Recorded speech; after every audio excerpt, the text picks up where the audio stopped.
salaamaaleykum mbokk téléspectateurs yi mbokk internautes yi daal leen ak jàmm ci seen chaîne MTV alors tey nag ñu ngi fii si au niveau de Ngor maison des associations lu ñu fi indi nag mooy les jeunes de Ngor ñoom ñoo daal di refuser li nga xamante ne dañ leen ko interdit muy l'accès à la plage à l'espace public ñi nga xamante ne nag ñoom ñoo dëkk Ngor ñoo ne déet duñ ko nangu tey duñ ko nangu ëllëg ba tax nag ñu ngi ci interpeller le président de la République et son premier ministre pour ñu daal di gaaw ut ay saafara ci li nga xamante ne moo di feebar bi di ñu ñàkk leen bàyyi ñu daal di dugg ci plage bi nee nañ nag espace public la kenn amul droit interdire leen ko parce que gendarmerie dafa daal di débarquer foofu te nee nañ loolu noonu c'est pas loyal alors neen leen dem nag déglu leen ñu daal di apporter ay leer. donc ñoo nekk organe exécutif boo xam ne ñooy liggéey auprès du chef de village nga xam ne ñun ñooy tànkam ñooy bëtam ñoo koy demal fu ne ñu ngi dalal waa àddina bi yëpp fii ci Ngor def naa Ngor kenn umpaleetu ko waaye chef de village damay magnifier taxawaayu collectif defe naa il y a 3 mois de cela am na ay séances yoo xam ne ñu ngi koy waxtaan pour que rek ak dal am donc loolu dañ leen ci jaajëfal te di leen ci encourager defe naa kilifa lépp lu ko yëkki rek bu njabootam amee jafe-jafe moom mu am jafe-jafe donc moo tax tey ñu ñëw ànd ak ñoom bokk ak ñoom séance bi nga xam ne moom lañ bëgg a waxtaanee waa àdduna ma présenté rek historiquement situation bi nga xam ne moo waral daje bi dafa nekk pointe boo xam ne moo nekk le point le plus occidental de l'Afrique moo nekk fii nii ñu koy wax Pointe des Almadies le 5 janvier 2025 autorités coutumières yi ànd ak autorités religieuses yi mu nekk site boo xam ne dafa mythique sur instruction de nos sages ñu wax nu ne mën ngeen fa dem def fa ñaan ñu dem fa le 5 janvier 2025 def fa ay ñaan waxtaan ñëpp rafetlu ko mu nekk place boo xam ne il y a longtemps dañu ko privé woon yàlla dogal loolu dañ alors suñu njaboot aussi xam ne xat nañu ñëpp xam nañ ne Ngor xat na léegi nag ñu war a am espace boo xam ne dinañ fa mën a épanouir ñu dem fa di ko exploiter pour épanouissement dëkk bi ñu toog ci je ne sais pas pour quelle raison ñu empêcher ñu à l'accès donc si lañ ne nag toogaay amatul jaraaf defal li ngay def collectif bi def li muy def te dans la discipline loolu moo waral daje bii donc ñu ngi yëkki suñu kàddu bëgg nañ àddina yëpp dégg ñu bu ko defee ñu saafara ko te dara du ci xaw lii daal mooy pour introduire waa collectif bi lii mooy situation bi te autorité Ngor yëpp ñu ngi ànd ak suñu collectif suñu jeunes yi pour que solution am ba ñu mën a accéder ci suñu place boobu lii daal moom laay tàmbale jox may ma ndaw bu ko defee mu gën a yaatal bu ko defee jaraaf aussi am lu mu si teg asalaamualeykum wa rahmatullahi taala wa barakaatu jërëjëf bi yëpp di nuyu suñu kilifa yi le grand jaraaf Mame Babou Samb di rafetlu teewaay bi vraiment li wane na ne rek waa collectif bi am nañu kilifa ndax lu mel nii bu amee bu ñu gëstoo gis suñu kilifa suñu xel day dal ñu ngi gërëm Papa Kopa mi wax léegi donc ni mu ko waxee rek li mu jot a wax man di mu si ñëwaat wax na historique yu place ba fële man fu may ñëwee rek mooy ma wax nag su turu collectif tous ba waxuma samay wax parce que du sama sañ-sañ laay waxee ñoom tey ji bu leen neexoon ñu ne ma mbay génneel si affaire yi demal nga toog ne la ñu mën nañ xeexal suñu bopp. donc ma leen di jaajëfal si loolu ku ne xam na ne àddina bi yëpp du mën a Sénégal accès à la plage kenn du ko xañ ak population sigim état mi nga xam ne état mi nga xamante ne moo gérer dëkk bi moo am droit sax du ko def la preuve ku ne xam ne King Fahd Palace hôtel bi hôtel état la mais boo demee place ba am na sax terrain bu fa ne population bi dañ fa am accès sigim état moo abale loolu parce que yoon da koo tënk li muy nekk état sàkkatuma benn personne boo xamante ne jàpp ne moom am na doole wala boog am na koom-koom ba tax na moom li mu bëgg ci place bi mën na am jarul may tudd tur bi yaakaar naa après di ngeen ko titre ndaxte ci samay sorti tudd naa turam donc accès à la plage kenn du ko xañ ak population bu dul dara rek foofu la cuune tàmbalee ñee ngi ñëw organiser wu seen biir defar place bi bu mu baax teg fa ay maîtres nageurs organiser ko ba ku jege sa Tambacounda ànd ak njabootam ñëw toog sangu ñu surveiller ko mu sangu ci jàmm ñibbi ci jàmm yow nga xëy rek ñëw ne ñi ñi génn fii parce que man maay borom loolu yaakaar naa ay waxi ku daanu ci serax la daje bi nag li ko sabab lenn la dañuy alerter ku ne xam ne li fi xawoon Ngor dañuy ñaan yàlla mu yem fi te dootul amati ci ba àddina tukki moo tax ñuy woo autorité état bi ci jubal jubbanti ndaxte lii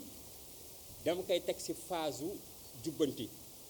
benn milliardaire bu ñëw bëgg xañ accès à la plage surtout population bi nga xamante ne ñoo dëkk ci dëkk bi ñu génnee leen ba pare teg fa ay gendarme dama ci njëkkee président Bassirou Diomaye Diakhar Faye teg ci son excellence Ousmane Sonko à ce que ñu teel a jug ci lii balaa moo ëpp loxo xeex bi nag du yem fii programme nañ benn marche boo xam ne dañu waxoon ne dañuy bàyyi ba conférence de presse bi jàll ñu entamé li nga xamante ne mooy marche bi buñ avant boobu nag ñu ngi ñaan autorités yi ñu ñëw arbitrer ndaxte arbitrer weesuwul ki nga xamante ne moo ne moom place boobu ñu xamal ko boppam xamal ko ne ko place bi accès public la ça appartient à la population en sachant que population bi ci état bi la ñu bokk bien sûr parce que bu ñu waxee domaine maritime domaine public surtout domaine maritime état lu ñuy jiital état nag moom moo teg ay instructions ne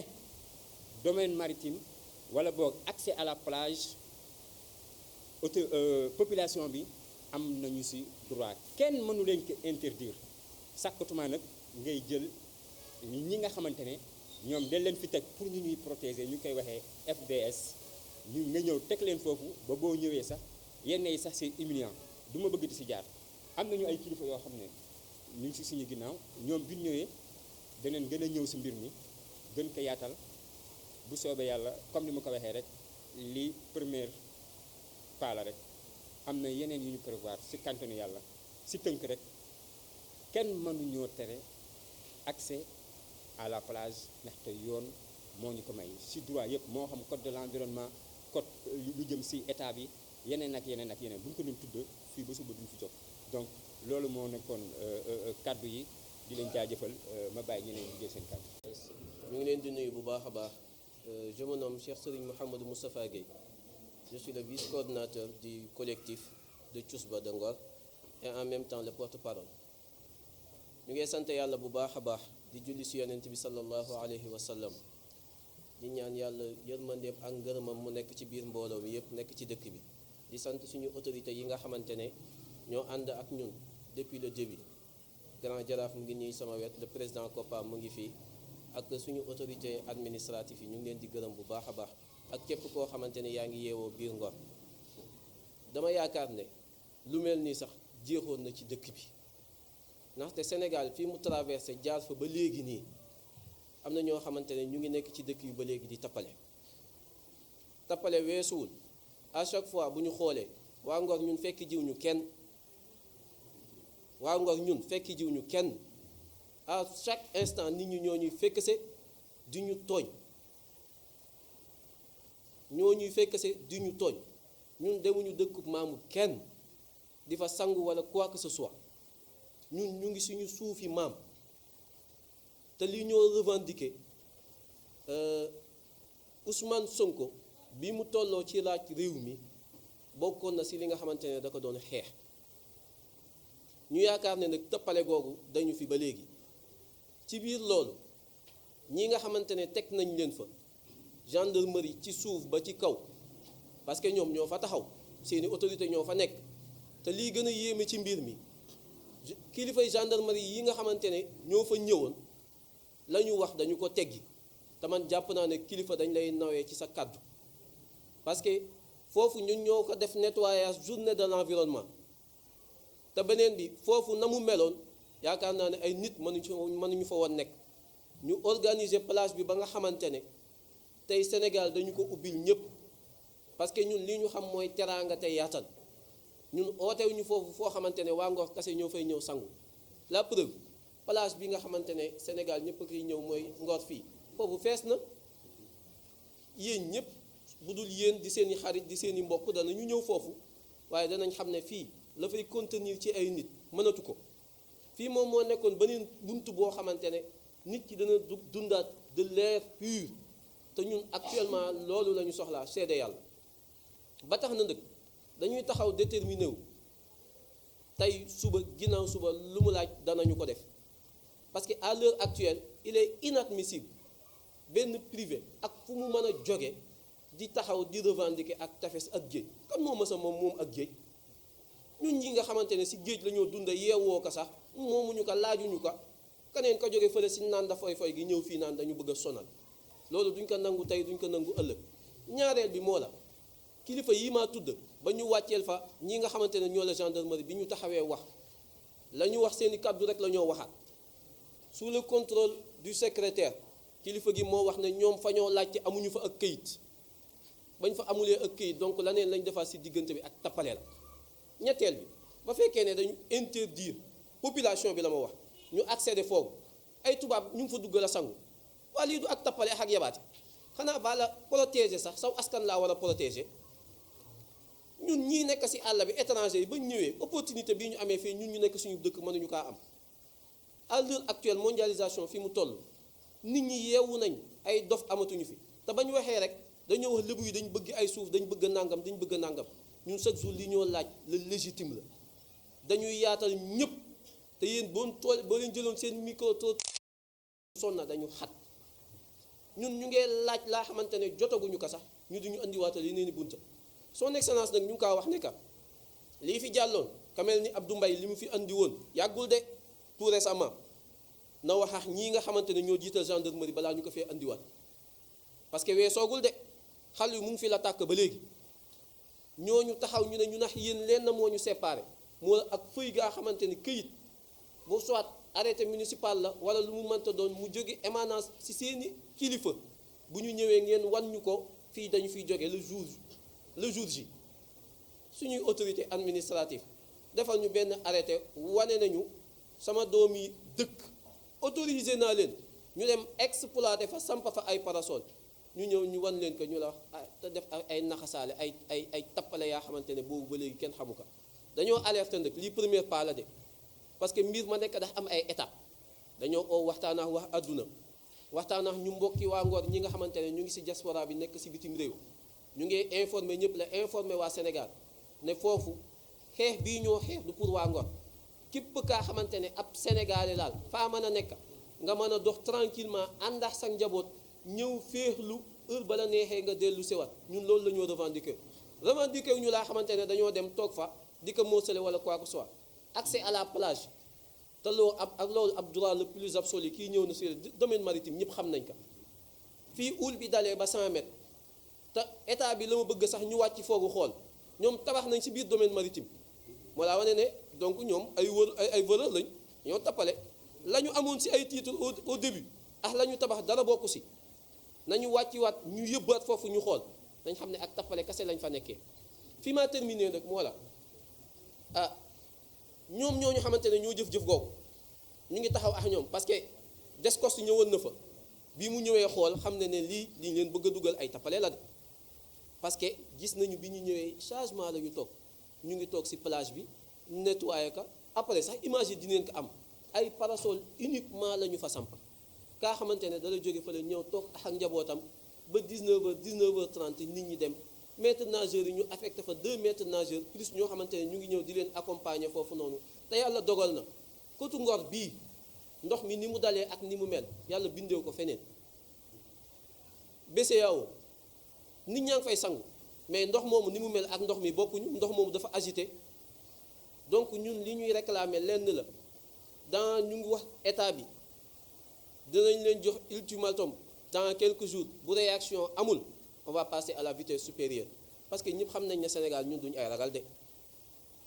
ñun duñ ay ragal te la ñu sumba dañ kaa yeggale ñu ngi jàllale information boobu nag te monsieur Ousmane Sonko dañu am yaakaar ci yow parce que ndax am laa xamante ne ndax ka incarné nga ñëw oote ka moo la jubal jubbanti te ñu gis ne yaa ngi ci tànk yoogu la jubbanti ba baax a baax ndëngate gi nga xamante ne moo amoon ci dëkk bi te ndëngate googu nag ci lañu taxaw pour ànd ak yow mais ci biir réew mi actuellement am na ñaa xamante ne ba léegi ndëngate gi ñu nekkoon jogewuñu ci te ñooñu dañoo yàqal li nga bëgg a liggéey te am na autorité yaa xamante ne seeni poste yi ñu fa toog dañ fa war a jóge parce que ñu ngi laa jaxase encore ak waa Ngor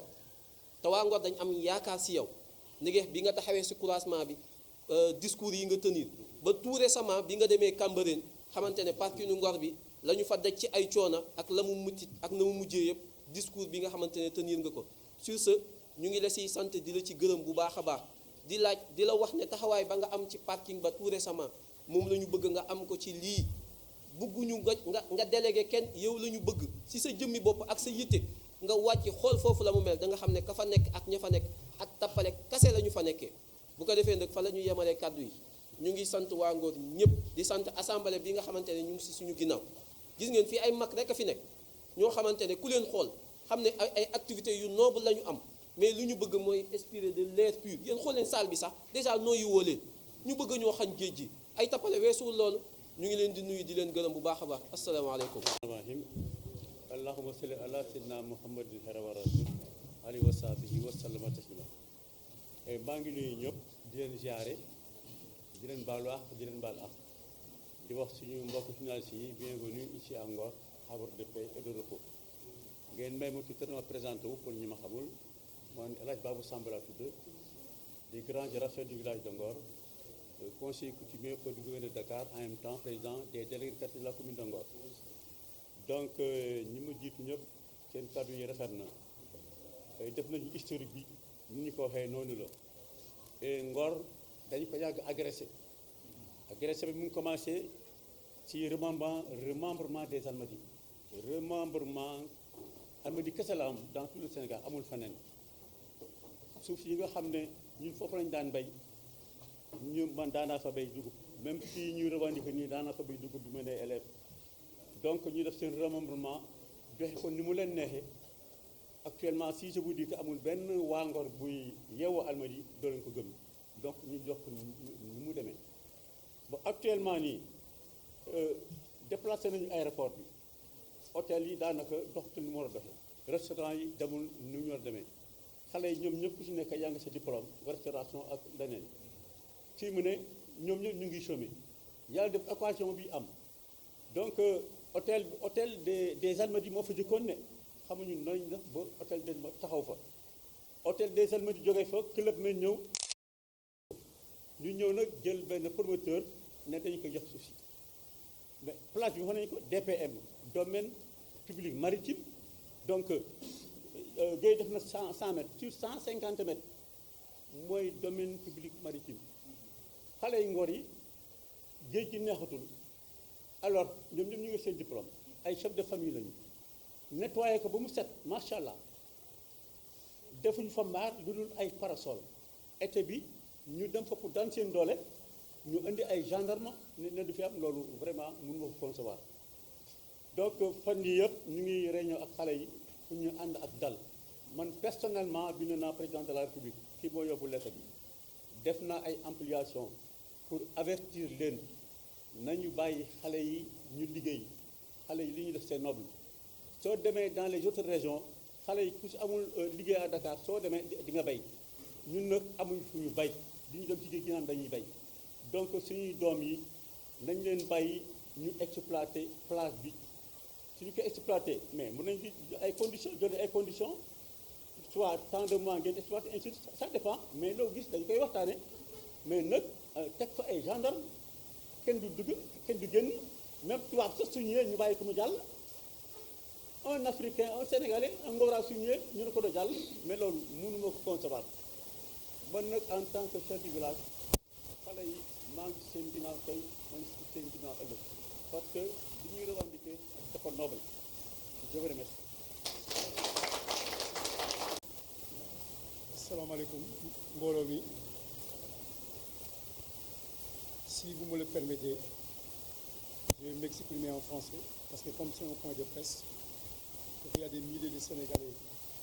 qui vont le suivre et l'écouter donc comme à l'accoutumée il y a des gens qui vont parler avec notre dialecte wolof mais il faut quelqu'un. Donc tout d'abord je vais me présenter, je m'appelle Djibril Samba. Je suis le secrétaire du collectif aujourd'hui parce que j'ai une autre casquette au niveau du village. Donc tout d'abord, mes remerciements ils vont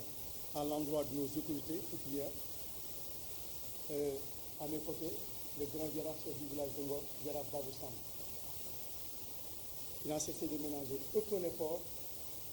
depuis un certain temps, depuis que le problème a déclenché. Donc, je remercie le président Souleymane Samba, qui est le président du conseil de notables, les frères de Ngor, lui aussi pareil, et je remercie aussi monsieur le maire, Magaye Ndiaye, aussi qui a eu une oreille très attentive, qui a écouté sa jeunesse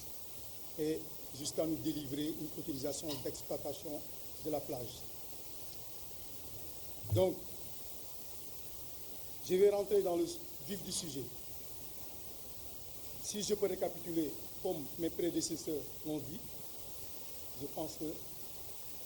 nous avons tous compris le problème de la plage des Almadies. Et tout d'abord, je peux pas commencer sans remercier la jeunesse